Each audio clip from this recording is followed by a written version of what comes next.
Hey stats people, Mrs. Martin here. Just thought I'd put together this quick video to walk you through the calculation of correlation again. So it's the same scenario that we had in our notes with our little Archaeopteryx down there. And much respect to those of you who asked for this. It shows me that you know what you need and you know how to politely ask for it. You asked, and so I am delivering. In this video, I'm going to show step by step how I calculated each one of these columns to help us get organized and calculate our correlation R.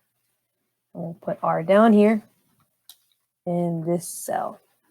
A copy of the sheet is below in the description in case you'd like to follow along with me and work through this scenario.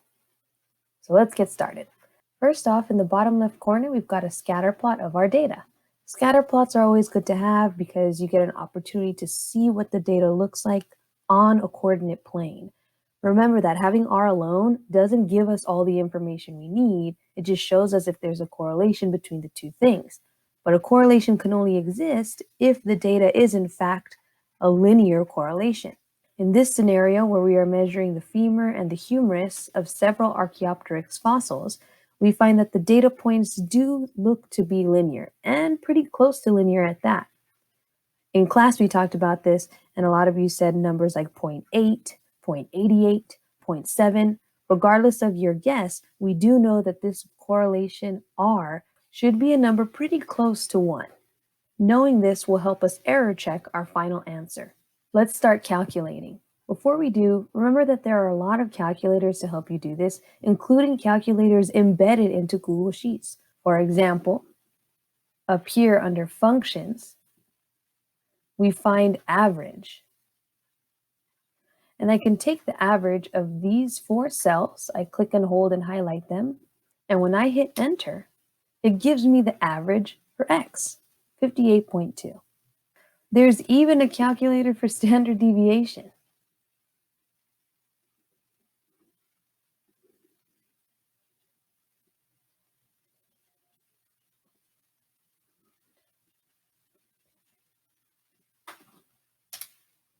And that calculates it for me too.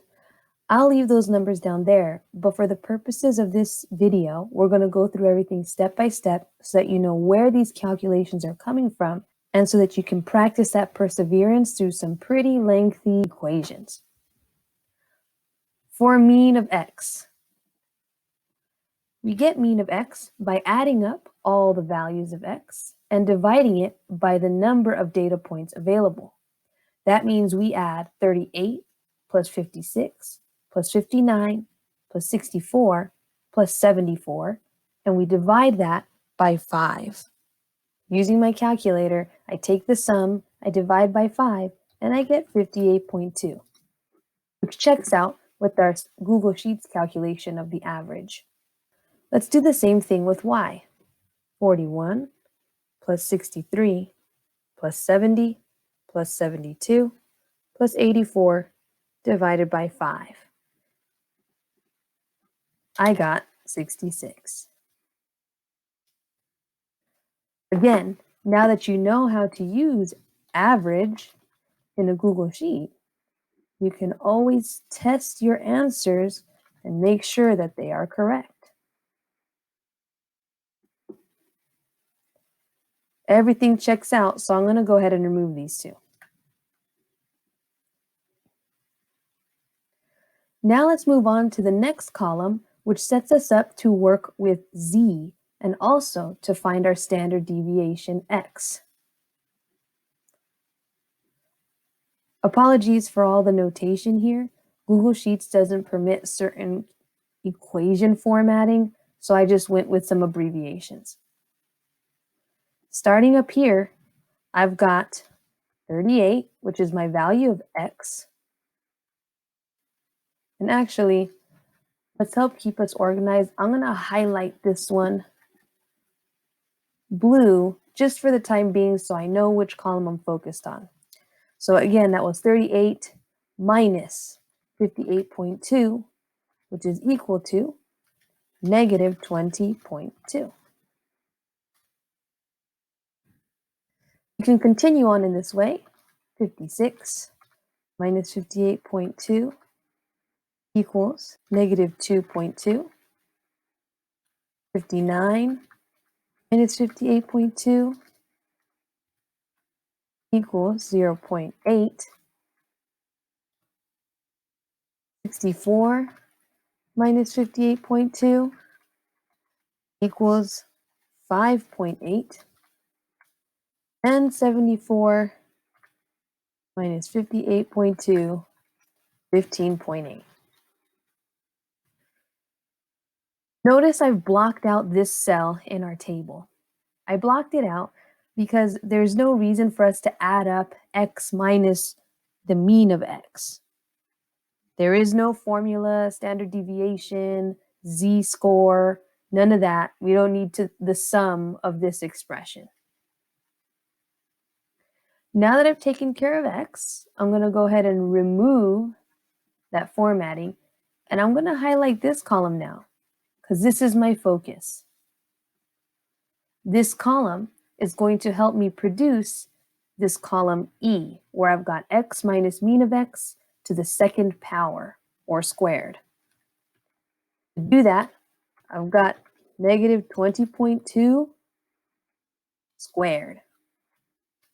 And that's equal to 408 and 4 hundredths.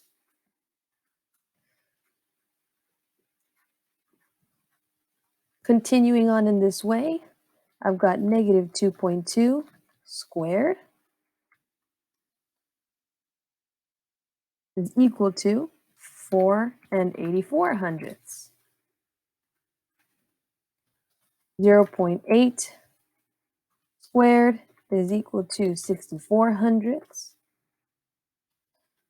5.8 squared is equal to 33 and 64 hundredths. And finally, 15.8 squared is equal to 249 and 64 hundredths.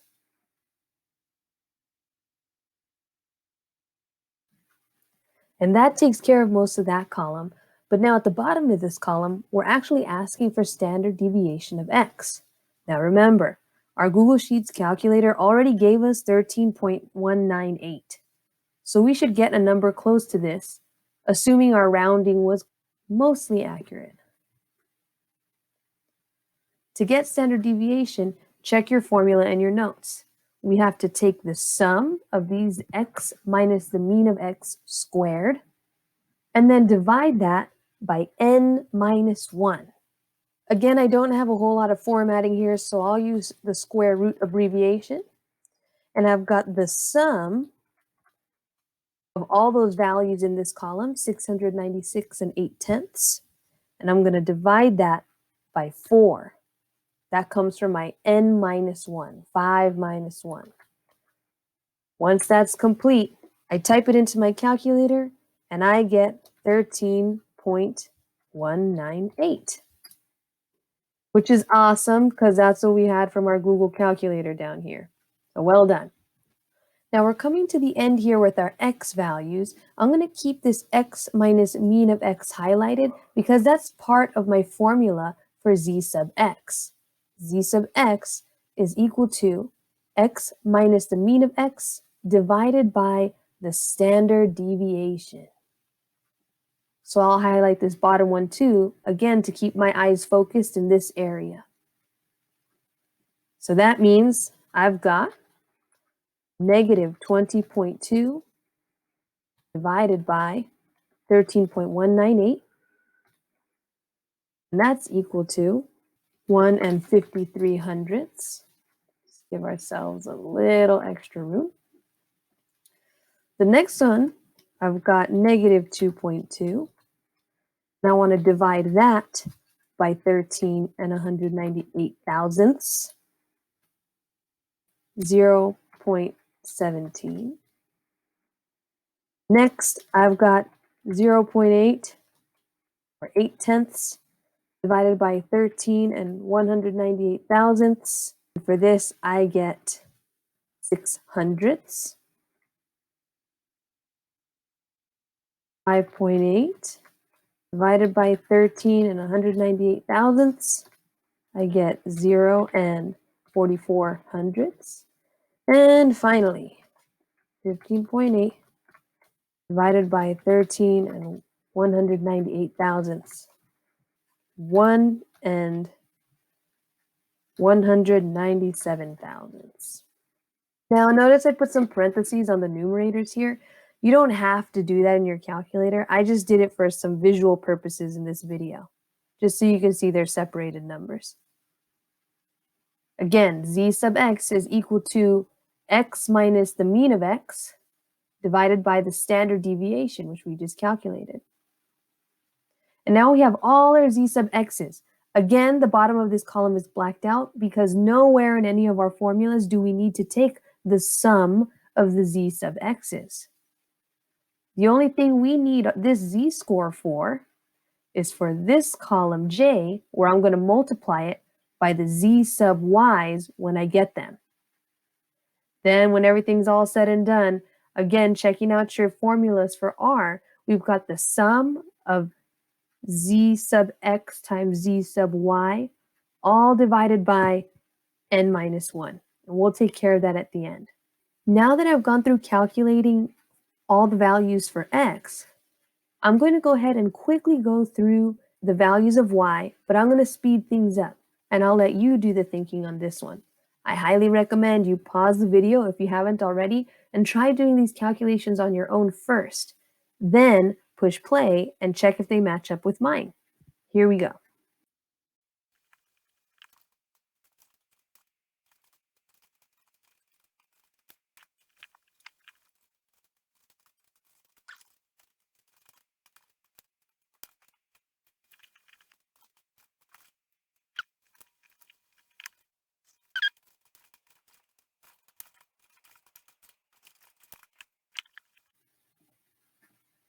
All right, so we have this whole table filled out, all the y values filled in. My apologies with the negatives. I made sure to go back and put in my negatives. I forgot about them the last time.